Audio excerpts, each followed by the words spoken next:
다른 복음은 없습니다. 그런 제목으로 주님 말씀 나눌 때 은혜와 축복의 귀한 시간 되어지기를 소망합니다. 오늘부터 이제 수요일에 갈라디아서를 보게 되어질 건데요. 갈라디아서는 복음과 또 그리스도 안에 있는 자유에 대하여서 말씀하시는 그런 부분이 되어지겠습니다. 존 스토트라는 설교자는 말하기를 갈라디아서는 자유의 대헌장이다, 그런 표현을 했습니다. 그리스도 안에 우리가 자유를 누리고 축복을 누리는 그런 인생이 되어졌다라는 그것을 말하는 것입니다. 자, 먼저 이제 갈라디아서 그렇게 표현했잖아요, 그죠? 갈라디아는 지역의 명칭입니다. 그러니까 그 터키 지역에 있는 중부 지역, 그 지역을 이제 갈라디아라고 그렇게 표현하는데요. 이 갈라디아서, 그러니까 갈라디아에 보낸 편지는 그 비시디아, 안디옥, 그 다음에 루스드라, 더베, 이고니온, 거기 이르기까지 이 갈라디아의 남부 지역에 있는 교회들에게 보낸 편지다라고 그렇게 생각해 보면 되겠습니다. 사도행전 13장부터 14장에 이르기까지 이 갈라디아 지역에서 바울이 복음 전거했던 그런 이야기들이 쭉 이렇게 설명이 되어지고 있거든요. 안디옥에서 주의 성령의 인도하심을 받아서 그들이 이제 비시디아 안디옥으로부터 시작해서 가서 복음을 전하는데 굉장한 박해가 있었습니다. 그 처음 복음 1차 전도 여행 갔을 때 바울과 바나바가 전도를 갔을 때 그들이 돌에 맞아 죽을 만큼 위기도 당하고, 또 그런 위기 가운데서도 하나님의 일을 하니까 루스드에 갔더니 날 때부터 안전병이 된 일을 고칠 수 있는 치유의 능력도 하나님 주시고 그런 은혜 주셔서 그런 위기 가운데서 안디옥의 교회를 만들어가고 루스드라의 더베의 이고니온에 그렇게 하나님의 놀라운 은혜의 교회를 개척하고 그런 일을 했던 것입니다. 그러니 바울이 그 교회들에 대한 애틋한 마음은 얼마나 더 강력했을까, 그런 것들을 생각해 볼 수 있습니다. 여기에 모인 분들도 다 마찬가지 아닙니까? 교회를 사랑하고 교회를 귀히 여기는 마음들이야 다 우리 모두 애틋하지 않습니까? 다 그런 마음이 있죠. 저는 이 교회 부임한 지 이제 얼마 되지 않았지만 그래도 또 목사로서 교회에 대한 애틋한 마음, 그런 마음 숨길 수 없는 그런 마음들이 있죠. 후배 목사가 저기 구미에서 목회하는 후배 목사가 있는데요. 개척을 해서 10몇 년 목회를 했습니다. 근데 상가 2층에 자그마한 교회에 누가 얼마나 옵니까, 그죠? 우리 이 지하실 예배당보다 더 작은 공간에서 예배를 드리니 누가 얼마나 오지도 않고 자기 가족 중심으로 해서 그저 한 9명 이렇게 모여서 예배 드리는 그런 교회를 계속 이렇게 목회를 해왔습니다. 얼마나 힘들었을까요? 그 자녀들이 가지는 아픔, 또 그 부부가 가지는 스트레스, 목사는 하나님께 부름받았으니까 할 수 없는 거지만, 그죠? 그 사모는 또 무슨 죄가 있고 자녀들은 무슨 죄가 있습니까? 그러니까 참 힘들게 목회하는 가운데, 근데 이 후배 목사가 굉장히 얼굴이 밝고 또 아버지도 목회하던 그런 이제 친구라 참 그래도 열심히 이렇게 잘 합니다. 그 지역에 같은 교단 목사님 한 분이 조금 규모가 되는 그래도 중형교회 목사님 한 분이 은퇴를 하시는데, 그 교회 장로님이 이제 같은 노예에서 같이 일도 하고 이러니까 목사님, 우리 교회 목사님 은퇴하시는데 목사님 한번 지원해 보세요. 그런 이제 이야기를 한 거예요. 그러니까 이 친구가 고민을 얼마나 하는지 뭐 고민을 하고 저한테도 그 이야기를 하는 거예요. 목사님, 이거 어떻게 하면 좋겠습니까? 이거 원서를 내야 되겠습니까? 말아야 되겠습니까? 아니, 원서 내보는 게 뭔 죄냐? 마게도니아 사람이 지금 손짓하고 있는지 당신은 어떻게 아느냐? 왜 당신이 그 원서 내는 데 대해서 주저하고 있느냐? 그러니까 이 친구가 교인들한테 그 이야기를 전부 공개를 했어요. 내가 지역에 어떤 교회가 지금 목사님이 은퇴하셔서 그래 후임자를 뽑는다 그러는데 거기 내가 지원을 해보려고 그런다. 내가 만일에 그 교회 후임자가 되면 우리가 다 같이 가자. 우리가 다 같이 가서 거기서 우리가 하고 그렇게 하자. 그런 이야기도 하고. 그래서 교인들이 전부 다 우리는 안 가더라도 목사님이라도 잘 갔으면 좋겠다고 그런 이야기들을 하고 그래 이야기를 했다라는 이야기를 들으니까요. 얼마나 그렇게 마음이 참 애잔하고 그러면서도 교회를 사랑하는 목사의 마음, 그 귀한 마음을 이렇게 생각해 볼 수 있는 그런 부분 아닌가라고 그렇게 여겨집니다. 그렇습니다. 우리들 모두에게 교회를 사랑하는 마음들이 있는데 문제는 예루살렘에서 내려온 어떤 사람들, 그러니까 사도행전 15장 1절에도 보니까 그런 말씀이 있는데 예루살렘에서 내려온 어떤 사람들이 와서 이제 소란케 하고 혼돈케 하는 거예요.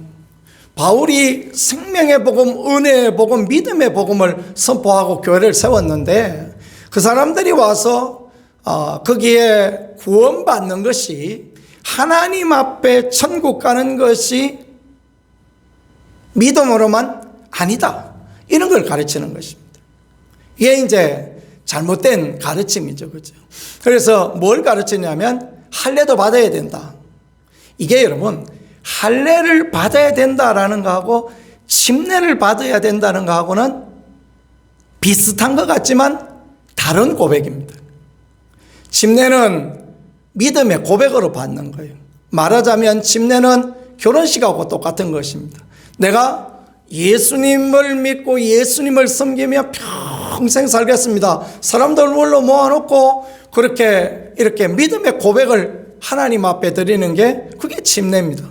그래서 이제 물에 들어갈 때 죽음을 상징하고 물에서 올라올 때 부활을 상징하고 이 침례는 회심을 상징하는 거예요.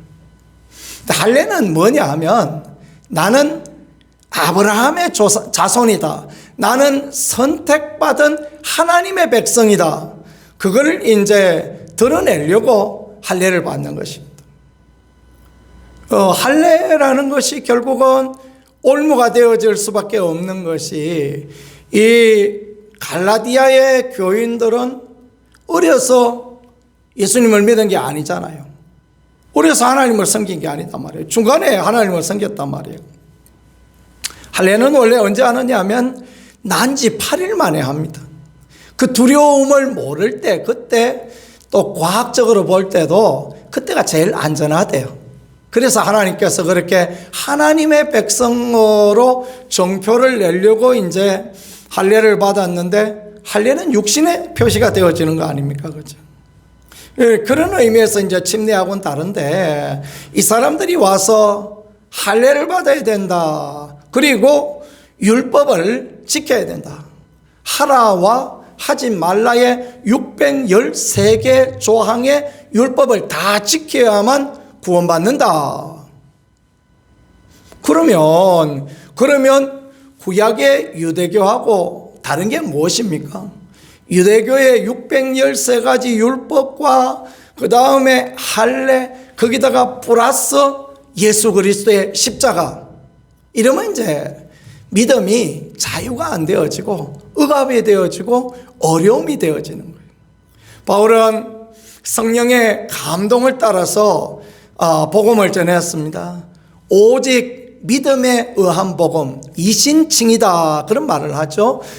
믿음으로 말미암아 의롭다 함을 얻는 그 복음을 갈라디아 지역에 그 죽을 위기를 넘겨가면서 그렇게 복음을 전하였는데 거짓 사도들이 와서 그렇게 혼란을 주니 그래서 바울은 편지를 써서 갈라디아의 사람들에게 복음이 무엇인가, 그리스도 예수 안에 복음으로 인한 자유는 무엇인가라는 것을 설명하는 부분이 오늘 이 말씀이 되어지겠습니다. 자, 복음이 무엇입니까? 1절 보겠습니다. 복음은 사람들에게 난 것도 아니요 사람으로 말미암은 것도 아니요 오직 예수 그리스도와 그를 죽은 자 가운데 살린 하나님 아버지로 말미암아 된 것이 그게 복음입니다.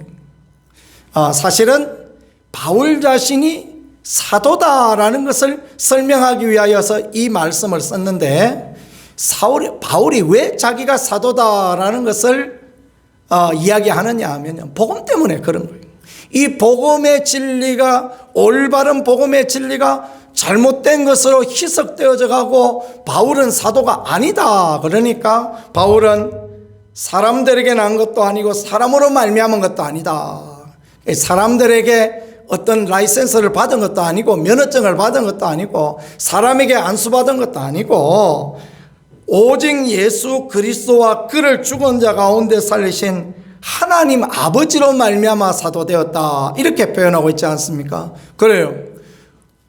그는 핍박자였는데 다메섹 가는 도상에서 하나님이 불러주셔서 사도가 되었지 않습니까? 복음은 그런 것입니다. 복음은 사람의 노력과 사람의 수고와 사람의 애씀 가운데 있는 것이 아니라, 복음은 하나님 아버지와 예수 그리스도로 말미암아 우리에게 주신 것이다라는 것, 그것을 믿으며 하나님의 은혜임을 늘 생각하며 살아가는 그런 우리가 되어질 수 있기를 소망합니다. 그래서 이제 3절에 보니까 우리 하나님 아버지와 주 예수 그리스도로부터 은혜와 평강이 있기를 원하노라. 인사죠. 은혜와 평강이 있기를 원하노라. 바울은 계속 이렇게 신약 성경에서 100번 더 넘게 은혜와 평강을 그렇게 말하고 있습니다. 사실은 은혜와 평강이 복음입니다. 은혜, 그러니까 하나님의 은혜가 복음 아닙니까? 그죠? 복음은 노력과 수고와 애씀이 아닙니다. 복음은 하나님이 주시는 은혜가, 그게 복음인 것입니다. 우리가 어떤 사람에게 전도를 받았습니다. 하나님께서 그 사람을 통하여서 우리를 부르신 것입니다. 내가 막 견딜 수 없는 마음에 빨간 십자가 보고 너무 마음이 끌려서 교회 와서 찬송 부르는 거 너무 좋아서 그때부터 예수를 믿었다.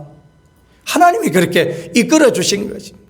내가 시집 왔더니 그냥 이 집은 예수 믿는 집이라 내가 예수 믿게 되었다. 그거 하나님의 은혜인 거예요. 아멘이죠? 하나님의 은혜로 하나님께서 복음의 길로 우리를 갈 수 있게 도와주셨습니다. 우리로 직분자도 삼아주시고 하나님의 일도 감당하게 해주시고 그런 은총을 하나님은 이렇게 해주셨으니 얼마나 감사하고 얼마나 귀하고 그런 것입니까? 은혜로 된 것이 복음이다라는 것입니다. 사실 뭐 저도 그렇습니다. 저도 교회도 없는 동네에서 자라나서 제가 부족한 것도 너무너무 많고 어리석은 것도 많은데 목사를 한다는 게 은혜죠. 참 은혜다라는 것을 늘 그렇게 생각합니다. 그 다음에 이제 평강이에요. 복음이 평강이에요. 환경과 상황과 여건은 평강이 없는데, 그런데 평강을 주세요. 예수님 부활하실 때에도 예수님께서 너에게 평강이 있을지어다, 지난주 그 말씀 나누었지 않습니까? 평강이 어디 있어요? 무섭고 두려워 떨고 있는데. 그래서 예수님은 무서워하지 마라, 그 말씀 하시지 않습니까? 무서워할 수밖에 없는 상황인데 주님은 평안을 주시는 분, 그게 예수 그리스도의 복음인 것입니다. 항상 기뻐하라 말씀하시죠. 항상 기쁨이 됩니까? 안 되잖아요, 그죠? 근데 항상 기뻐하라 말씀하십니다. 왜냐하면 주님은 우리의 기쁨이잖아요. 찬송에도 있지 않습니까? 나의 기쁨 나의 소망 되시며. 그래, 주님이 우리의 기쁨이니까 주님 믿고 기뻐하는 것입니다. 쉬지 말고 기도하라. 어떻게 쉬지 말고 기도합니까? 기뻐하는 게 잘 안 되니까 기도하는 거 아닙니까? 그죠? 아이고, 주님, 기뻐하려고 그래도 기뻐할 게 하나도 없습니다 하고, 그래, 하나님 앞에 그렇게 기도하는 것입니다. 범사에 감사하라. 범사에 어떻게 감사가 되어집니까?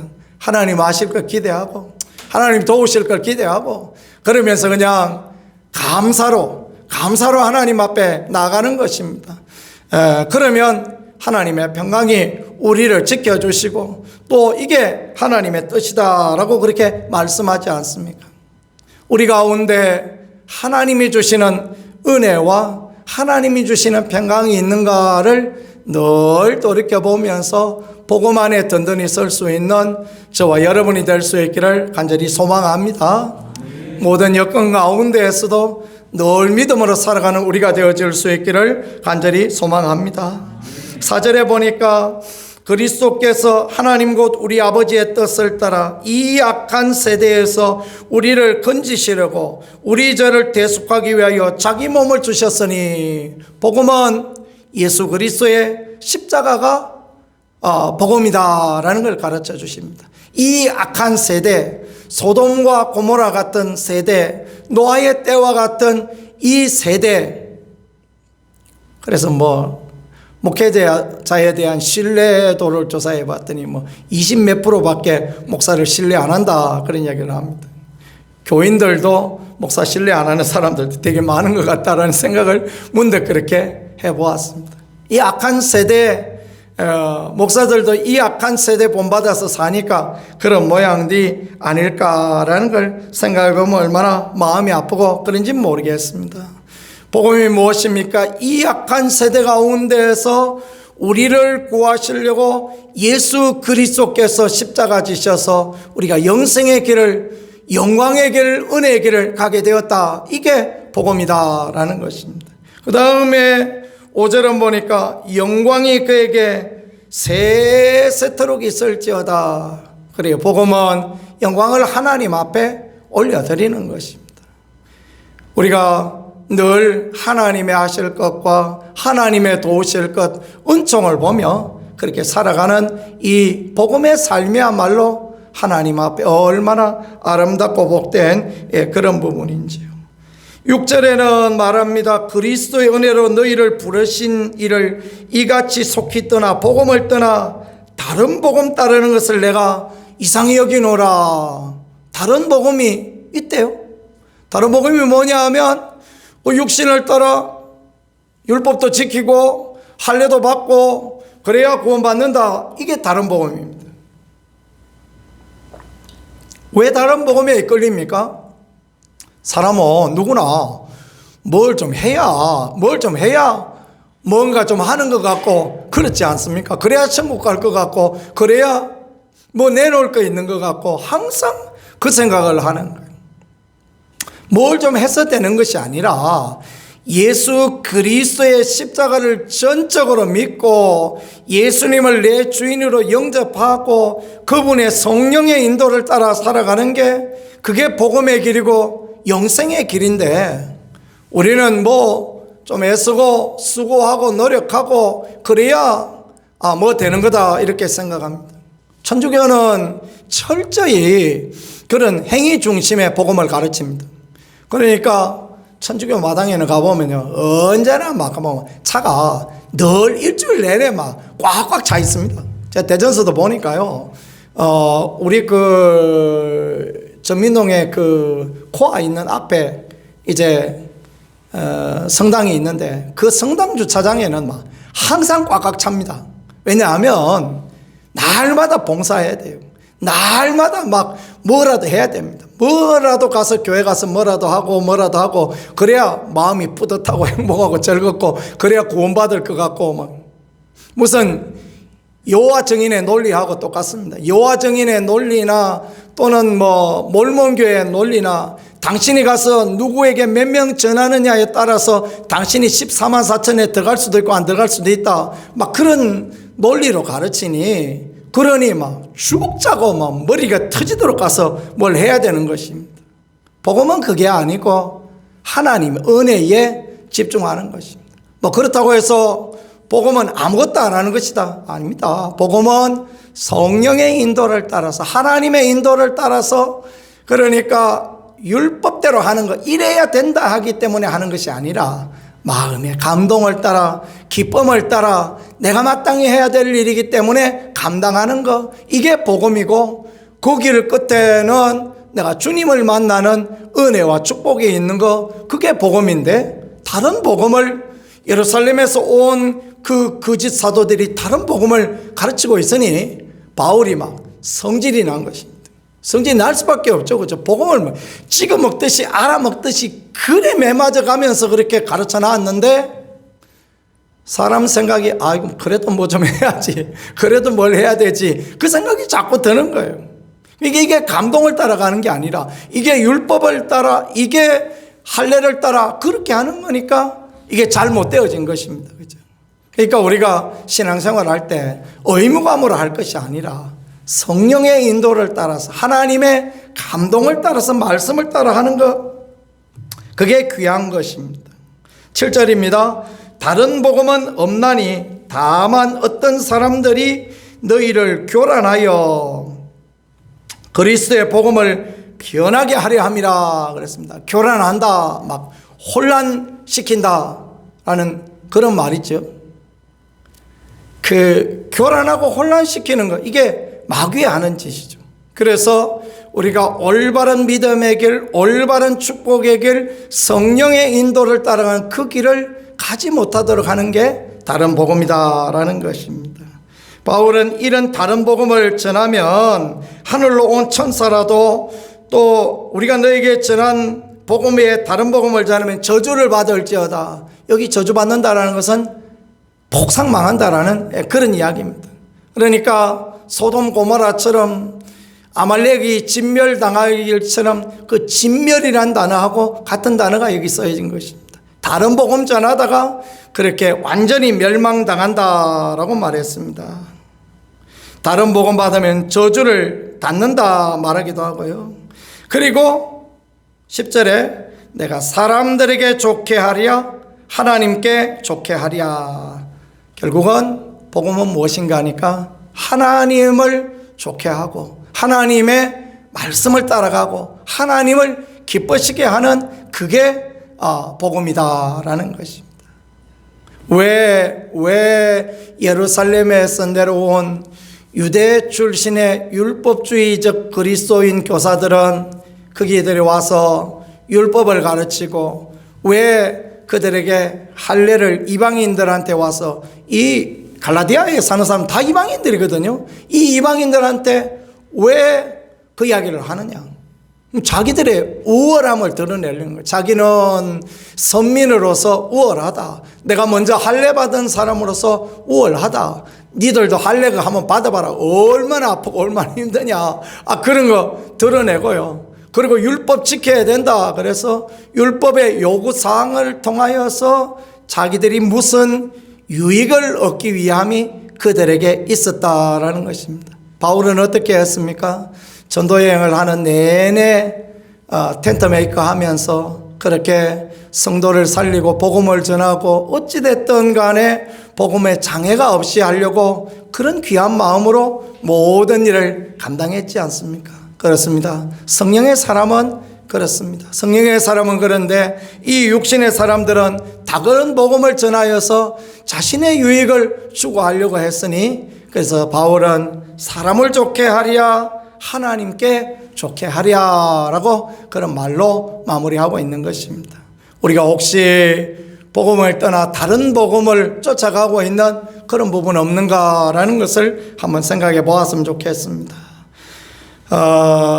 우리가 그 세상이 말하는 어떤 긍정의 복음, 그런 걸 따라가고 있지는 않는지, 또는 그 축복의 복음, 이런 것을 따라가고 있지 않는지, 형통의 복음, 이런 걸 따라가고 있지 않는지 잘 생각해 봐야 되겠습니다. 물론 우리가 믿음이 어릴 때는 그럴 수 있습니다. 그러나 이제 우리가 예수님 안에 있게 되어지고 믿음의 삶을 살아가다 보면 은혜에 집중하고, 또 하나님 주시는 평강에 집중하고, 또 하나님 아버지와 예수 그리스도와 성령의 인도에 집중하고 이 악한 세대 가운데서 구별되어지고 그렇게 올바른 복음을 따라가는 것, 이것이야말로 하나님 앞에 귀하고 아름다움이 되어지지 않겠습니까? 우리가 가는 길은 대로가 아닙니다. 그죠? 우리가 가는 길은 좁은 길입니다. 우리가 가는 길은 좁은 문입니다. 가시밭길 같은 그런 문인 것입니다. 그러나 우리가 가는 그 길 끝에 주님을 만나고 거기에는 대로도 있으며 거기에서는 하나님의 평강과 은혜와 은총이 있다라는 걸 생각하며 믿음의 선한 길을 달려가는 것이죠. 다른 복음을 쫓아가지 아니하고 생명의 복음, 은혜의 복음, 믿음의 복음, 성령의 복음을 따라가는 저와 여러분이 다 되어질 수 있기를, 어떤 어려운 가운데서도 하나님의 신뢰하며 믿음으로 나가는 우리 모두가 되어질 수 있기를 우리 구세주 예수 그리스도 이름으로 간절히 축복합니다. 기도하겠습니다. 우리 합심하여 한번 기도하겠습니다. 하나님, 우리가 올바른 복음, 생명의 복음, 믿음의 복음을 따라 주님의 십자가와 은혜를 생각하며 평안해 주시는 우리 하나님을 생각하며 그렇게 나갈 수 있게 도와주시고 은혜 다하여 주옵소서. 주의 교회 가운데 은총을, 하나님의 도우심을 허락하시고 주의 나라를 불쌍히 여겨주시고 은혜를 다하여 주옵소서. 우리도 손들고 주여만 하고 같이 하나님 앞에 기도하겠습니다. 주여.